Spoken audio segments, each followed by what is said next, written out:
Welcome to Carpool Q&A. We're going to give you one conversation around one topic to get you from point A to point B today. And so it's my turn to throw out a question today. So Becca and Tana are with us. And the question I want to throw out, and maybe this will be pertinent when this is airing, it's going to be holiday season-ish.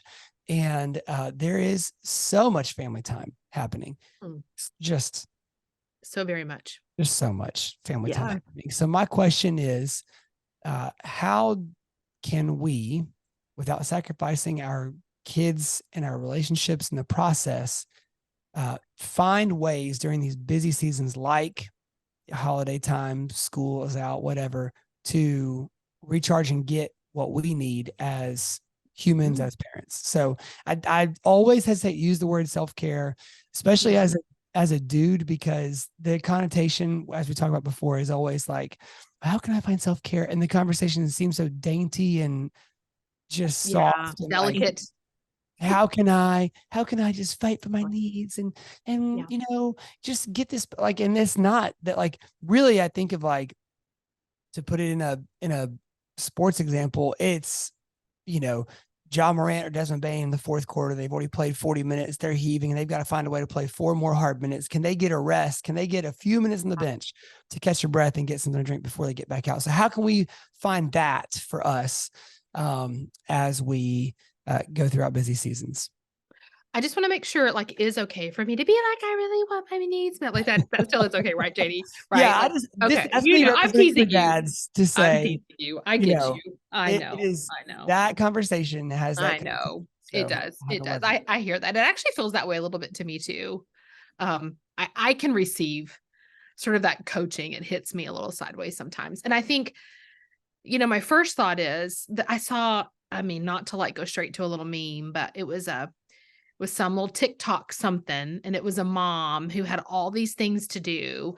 And somebody said, you don't have to do it all. And then it probably had some, explicit word that was like, well, if I don't, who the blank will, know? And it's that idea, to your point, of they have to go back out on the court and keep playing.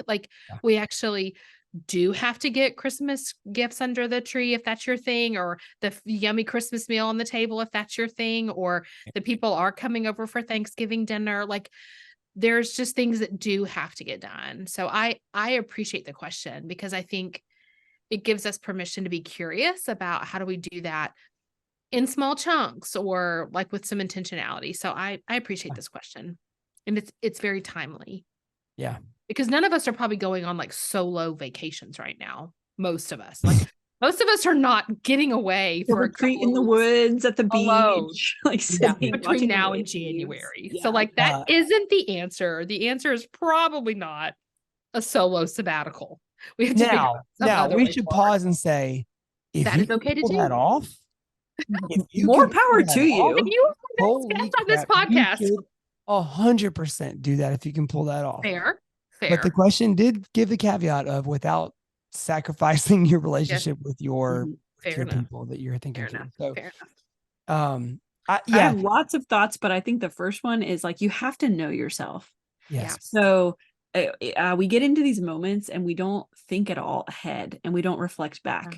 And then we're right there in the middle of it. We're frustrated, we're annoyed, we're exhausted. We notice it when it's too late.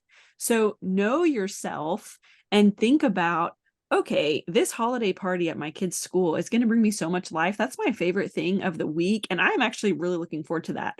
Or this is going to make me pull my hair out and I need to stop at my favorite coffee shop on the way in and get my favorite coffee to help me. Yes. And I need to plan afterwards to go do something I enjoy, because that is a chore. But if you don't know yourself, you're just in the moment and you're just, it's going to hit you.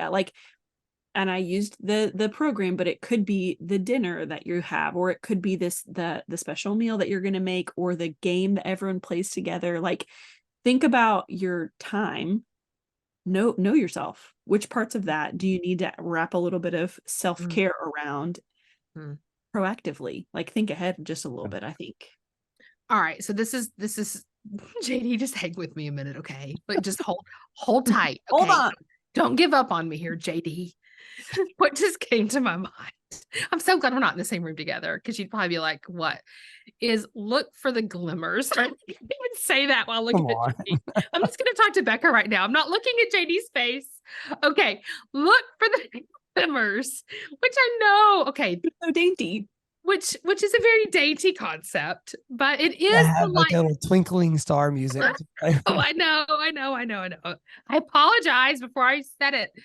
Um, it is the idea of like when things are going awry and Yeah. are hard, and you just have to trudge through. Like, what is the thing that it's like stop and smell the roses, which I know is like such a, whatever, but truly like that half a minute pause to just like a moment of appreciation, or, a moment of deep breathing, or a moment to like, just, you said it, Becca, like treat yourself to the really yummy creamer in the morning, but like, don't just guzzle it down. Like, take a minute, like savor and notice it. And like, sometimes that's all I can do. Like, I literally can only get through the holiday season by like deep breathing and like trying to find a few things to like notice, name, and appreciate in the middle of the hustle and bustle.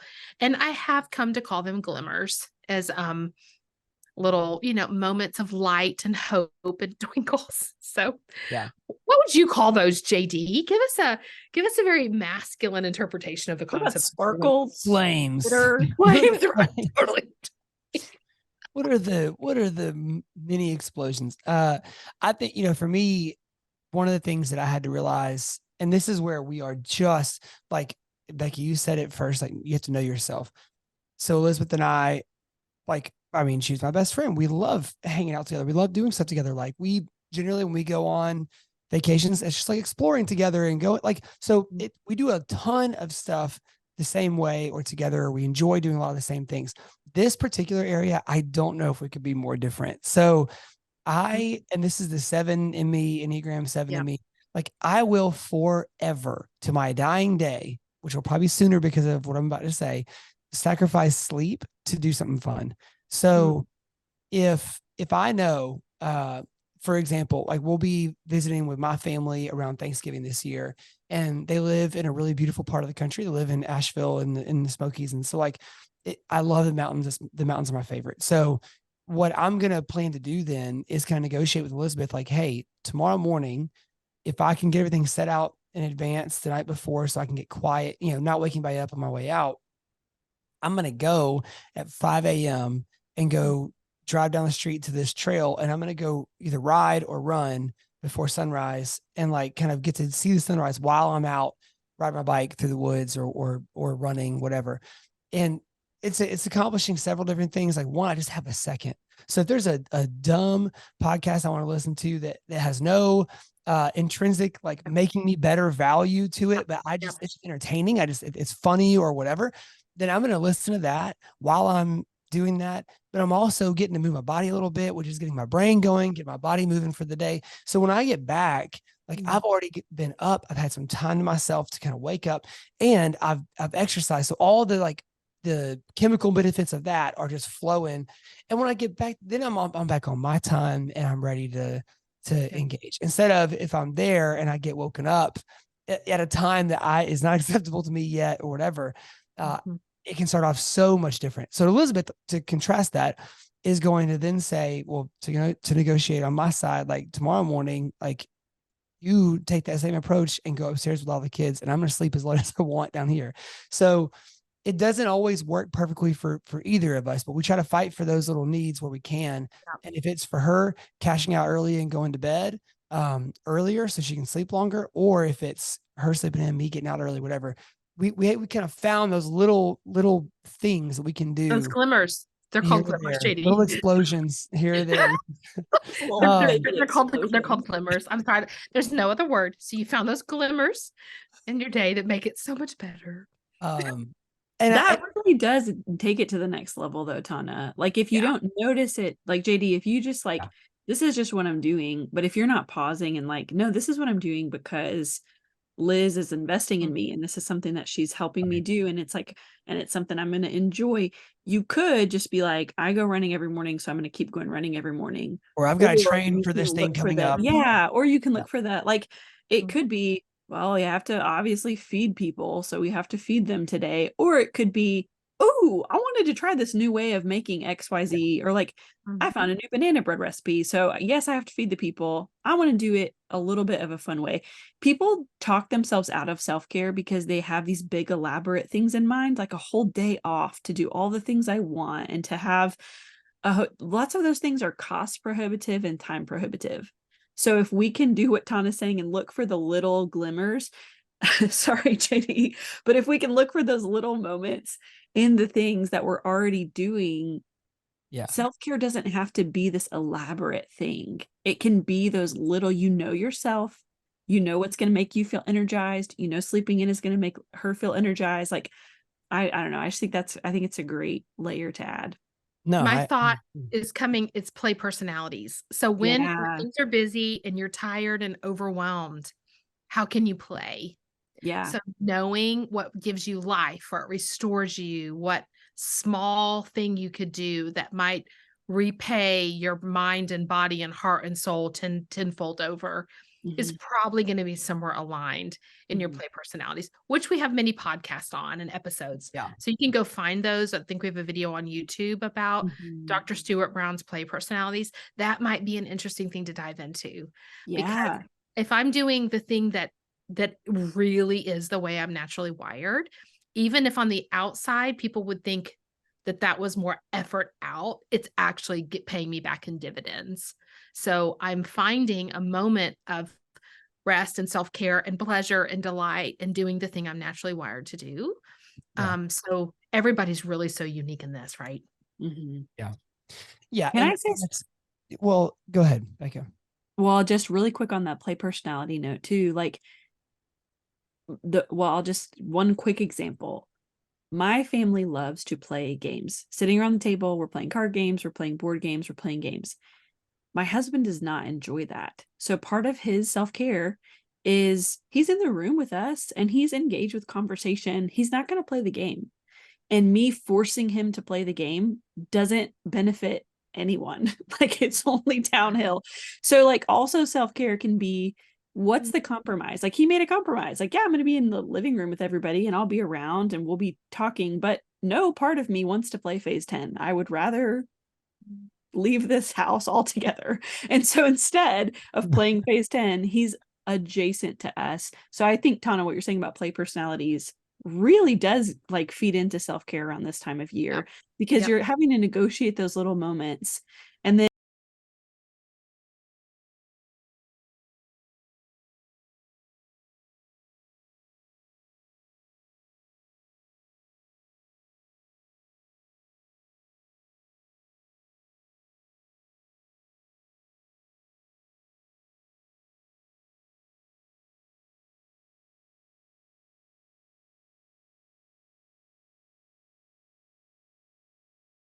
moments where there is something spectacular that you can take away from where you're at. Sometimes it's a sunrise, sometimes you have to really look for it. So it might be a nuance in a tree. Like this tree has some kind of thing you've never seen before, or maybe it is a way that one of your kids makes a face or something. But like the idea is the same. We're trying to notice things that are special, that can remind us of the beauty that exists in life, and the uniqueness of it. And then if we can train ourselves in that, when we intentionally kind of take these time away, it can help us then to like refuel a little faster, to find these little moments or snapshots of glory or glimmer or whatever. That, I mean, last time I was riding in North Carolina, like I got chased by a pit bull, which is not great. But in trying to get away from it on my bike, I ended up like going down this little trail to a river, and I had never been to that river before. And it was like something out of a movie, just like a beautiful, peaceful kind of mountain river. And I sat there for like 30 minutes, and it was 30 minutes out of the whole entire day. And I cut the ride short, all that, but got back full energy, just getting to sit by a river for a few minutes. And so yeah, give yourself what you need, take care of yourself, and don't think, like Becca said, to use a college analogy, you might not be able to, you might not have enough money to fill up the whole tank of gas, right? Yeah. Like you might only have $5 to fill up, which can get you through today. Now that would not in modern times get you through today, but like you might have to only put an eighth of the tank in today, right? But if you can find little moments to put, $5 of gas in here, $5 of gas in there, like do it. Most of us are gonna be running between a quarter and empty throughout the holiday season. And so find times when you can to pop a little gas in tank so that you're not running on empty for your people. Can I give y'all, I'll make it concise, a little story. Last night, I was tired. We were at the end of the evening. We were bathed up and in pajamas, and the kids were tired, and we needed to be in bed, and we still had a little studying to do. And I was done. I was just toast and done. And our two youngest, they're the same age, and they're just like this fun. Sometimes when they were little, they would like wrestle and body slam. And that always reminded me of like a couple little kittens or puppies that were just playing real rough together in a really innocent way. The sweetest thing ever. Like I have so many videos of them when they were little. They would they would hold each other and spin and cackle and laugh and giggle and fall down and be like, again. And they'd get up and they would do it. It's just been something they've done since they were very, very little. Last night, now they're 11, okay? They're on the floor in my bedroom, just tussling and wrestling and flipping each other. And I'm like, guys, please, I think I asked you to brush your teeth like 5 times. Like I was just done. I was like wanting them to go to bed. I mean, I think I like said their nighttime prayers in my room over them while they were wrestling. I was done, y'all. I was done. And I just felt myself getting so frustrated. And then I just like took 2 steps outside of myself and looked down at them and like exhaled and allowed all of those memories of when they were little and tussling like that to flood back. Yeah. And before I knew it, I was like tearing up and like soaking them in. Yeah. And that was my glimmer. I was just like, Tana, take a deep breath. Like they are being so cute right now. Like just rest in the moment. And that's it. I could have missed it. And like, instead I got emotional and delighted in them and thought they were cute and like tickled them to separate and send them off to bed with giggles instead of tears. Do you know what I mean? Yeah. So it's not, that was self-care to me. Like I took care of myself by stepping outside the moment and just delighting in it. And they really are the cutest when they do that. It is so adorable. It's the cutest thing. It literally is the cutest thing I've ever seen.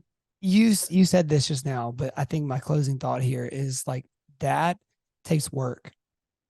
It's hard. So like the thought of like getting rest or recharging, typically we think about relaxing, and sometimes that is what we're doing, but it takes some intentional discipline on your part to make yourself step out Take a deep breath and enjoy. Agreed.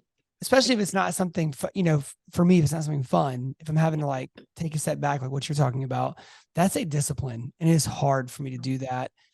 Especially if I'm so close to getting a few minutes by myself, like at bedtime, then, so I'm glad. Yeah, I had like an episode of, The Golden Bachelor. I was trying to get caught up on. Like, I was real ready for them to get in bed so mama could like stream a minute, of Hulu. So I'm not even going to pretend I wasn't. But anyway, but that's the reality.